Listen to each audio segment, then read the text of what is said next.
अस्सलाम वालेकुम। आज मैं जिस टॉपिक पे बात करूँगा वो है कि खौफ का हमारे जिस्म पे या हमारे ब्रेन के ऊपर कैसे इम्पैक्ट पड़ता है और हमारी बॉडी उसके अगेंस्ट कैसे रिस्पॉन्स करती है।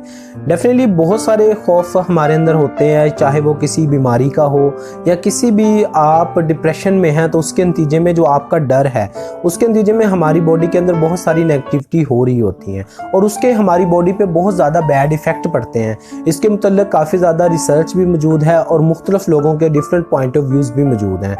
तो इसी चीज़ के लिए मैंने थोड़ा सा ये इसके मुतालिक पढ़ा था, तो मैंने दो चीज़ों को इसमें ज़्यादा ऑब्ज़र्व किया, दो एक्सपेरिमेंट्स और या आप कह लें कि दो रिसर्च हुई, एक साइकोलॉजिस्ट के अगेंस्ट है और एक अमेरिका के अंदर साइकोलॉजिस्ट, जो कि बड़ी कॉमन अक्सर लोगों ने वो पढ़ी भी हुई है, तो वो मैं ज़रा शेयर करना चाहूँगा। एक साइकोलॉजिस्ट ने अपनी ये बुक में लिखा है कि एक दफ़ा एक औरत ने ईद के मौके पर चावल बनाए, तो जब वो चावल बना रही थी तो ऊपर से कहीं से सांप, जो छोटा सांप था वो उसमें आकर गिर गया, तो उसने वो एज सच उसको निकाल दिया और उसको अपनी सास के डर की वजह से उसने वो निकाल के फेंक दिया और किसी को इस बात का पता भी नहीं दिया कि इसमें जो है वो स्नेक गिरा था और उसने उसको निकाल के फेंक दिया। तो बेसिकली जो स्नेक है वो एक प्रोटीन सोर्स है और तमाम जो स्नेक होते हैं उसमें जहर नहीं होता है। तकरीबन 2% दुनिया में ऐसे स्नेक है जिसमें जो है वो विनोम जो है वो बहुत ज़्यादा डेंजरस है और उसको खाने के नतीजे में आपकी डेथ हो सकती है। तो अक्सर लोग इसको खाते भी हैं आउट ऑफ कंट्रीज़, कुछ लोगों को ये एज ए प्रोटीन सोर्स ये इस्तेमाल भी कर लेते हैं, लेकिन वो कुछ ख़ास स्पीशीज़ हैं, लेकिन ये सारी नहीं है। इस वजह से वो उसमें गिरा तो उसे निकाल के फेंका, तो उसका विनोम इतना डेंजरस नहीं था। तो जब उसने सबको वो सर्व किया तो सर्व करने के बाद सबने बड़ी तारीफ़ की कि चावल बहुत टेस्टी बने थे। तो इसी तरह जब वो नेक्स्ट ईयर ईद का मौका आता है तो वो फिर राइस बनाती है। जब वो राइस बनाती है तो सबको सर्व करती है, तो कोई ऐसे ही अंदर से बात करता है कि इस बार वैसे चावल नहीं बने जिस तरह पिछले साल बने थे। तो उस औरत को ये बात जो है वो सुन के बड़ा अजीब लगा, तो उसने जो है वो शेयर किए बगैर नहीं रह सकी कि पिछले साल मुझसे उसमें एक स्नेक कहीं से आके गिर गया था तो वो मैंने निकाल के फेंक दिया, तो इस वजह से हो सकता है उसमें जो है वो टेस्ट डेवलप हो गया हो। तो जैसे ही सबने सुना तो उसमें से कुछ तो बेहोश हो गए और कुछ उनमें से जब ज़्यादा एक की हालत वॉमिटिंग की वजह से ख़राब हुई, उन्होंने डर की वजह से कि मैंने स्नेक खा लिया है, तो एक को हार्ट अटैक हुआ और उसकी डेथ हो गई। तो इसमें वो स्नेक का कसूर नहीं था कि उसकी जहर थी या नहीं, ये अलग बात है, लेकिन वो कौन सी चीज़ थी जिसकी वजह से सब लोग जो है वो इस कंडीशन में चले गए, वो सिर्फ उनका खौफ था कि खौफ की वजह से एक आदमी अपनी जान से चला गया। ठीक है, तो सांप का इसमें कसूर नहीं है। इसी तरह एक वाकया जो अक्सर कोट होता रहता है कि जो बड़े बड़े मोटिवेशनल स्पीकर और साइकोलॉजिस्ट भी कोट करते रहते हैं अपनी एग्जांपल्स में, कि अमेरिका के अंदर जो रिसर्च हुई उसमें एक कैदी को ये कहा गया कि आपको हम ना तो लटकाएंगे, ना ही आप जो है आपको हम किसी किस्म की गोली मारेंगे, ना ही इंजेक्शन देंगे बल्कि हम आपको एक स्नेक से जो है वो डसवाएंगे। ठीक है, तो जिस दिन उसको सज़ा होनी थी उसको लाया गया, उसकी आंखों पे पट्टी बांधी गई। तो जब उसकी आंखों पे पट्टी बांधी गई तो उसको 2-3 जो है वो पिन के ज़रिए जो है वो अंदर उसके पेनिट्रेट की गई, पिन्स चुभोई गई।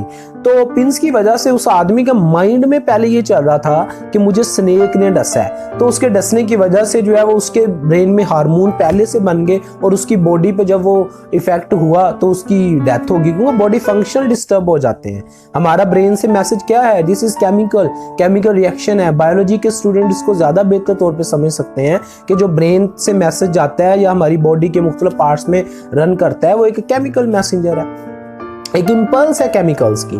तो जब वो केमिकल्स डिस्टर्ब होते हैं तो हमारी बॉडी फंक्शन डिस्टर्ब हो जाते हैं। तो जब उसका ब्लड टेस्ट किया गया उस कैदी का, तो उसमें वाकई ही वो चीज़ें, केमिकल्स, वो हार्मोन्स मौजूद थे जो किसी सांप के डसने वाले पेशेंट के अंदर मौजूद होते हैं। तो फिर उन्होंने कहा कि ये जो हमारे अंदर तमाम तर फीलिंग्स होती हैं वो हर वक्त एक बीमारी की सूरत में या उस चीज़ के इफेक्ट की वजह से नहीं होती जो हम अपने ऊपर ले रहे होते हैं। मतलब स्नेक के डसने से जहर अगर गया तो ठीक है, फिर तो रिस्पॉन्स बनता है, लेकिन अगर हम उसको सोच भी लेते हैं, हमारी सोचने की वजह से कि हमें पता लग गया और हमें कंफर्मेशन है कि यस जी ऐसा हुआ होगा, इवन दो वो नहीं हुआ है, लेकिन फिर भी हमें लगता है कि ऐसा हुआ होगा, तो उसकी वजह से भी हमारी बॉडी जो है वो रिस्पॉन्स करना शुरू कर देती है। तो उस कैदी के साथ भी ऐसा हुआ, वो बिला वजह जो है उसकी डेथ हो गई। ये एक रिसर्च थी। तो इन दोनों बातों को डिस्कस करने का पर्पस सिर्फ ये था कि आपको खौफ से दूर रहना चाहिए। कुछ चीज़ें ऐसी होती हैं जिसमें बिलाशुबा हमें खौफ आता भी है, लेकिन सम टाइम जैसा कि हम पेशेंट के पास जाते हैं, किसी मरीज़ के पास जाते हैं, तो वहाँ उसके पास जाके हम डिस्कशन कर रहे होते हैं कि इसी मर्ज से 2-3 माह पहले फ़लाँ की डेथ हो गई थी। अब अगर किसी को डायलिसिस हो रहा है तो हम उसमें ये कह देते हैं जी कि ये डायलिसिस तो मेरे फ़लाँ का हुआ था, तो 2-3 माह बाद जिंदा रहते हैं, उसके बाद उसकी डेथ हो जाती है। तो उस नतीजे में पेशेंट को हौसला देने की बजाय हम क्या कर रहे होते हैं, उसमें खौफतारी कर रहे हैं। ठीक है, तो वो खौफतारी होने की वजह से क्या होता है, वो उसकी हौसला अफजाई नहीं हुई, वो हिम्मत हार देता है। तो उसकी बॉडी जो है वो एक्सेप्ट कर लेती है, वो कबूल कर लेती है कि अब आप जिंदा नहीं बचेंगे। तो वाकई ऐसे होता है। तो इसलिए जब आप किसी के पास जाएं तो उसकी हौसला अफजाई करें, उसको कॉन्फिडेंस दें कि यू कैन डू इट, कि आप कर सकते हो। तो वो डेफिनेटली अपने आप को एक हार्मोनल चेंजेस की वजह से, जब आप पॉजिटिव सोचते हैं तो उसके नतीजे में आपकी बॉडी में हार्मोन्स भी पॉजिटिव वाले बनते हैं।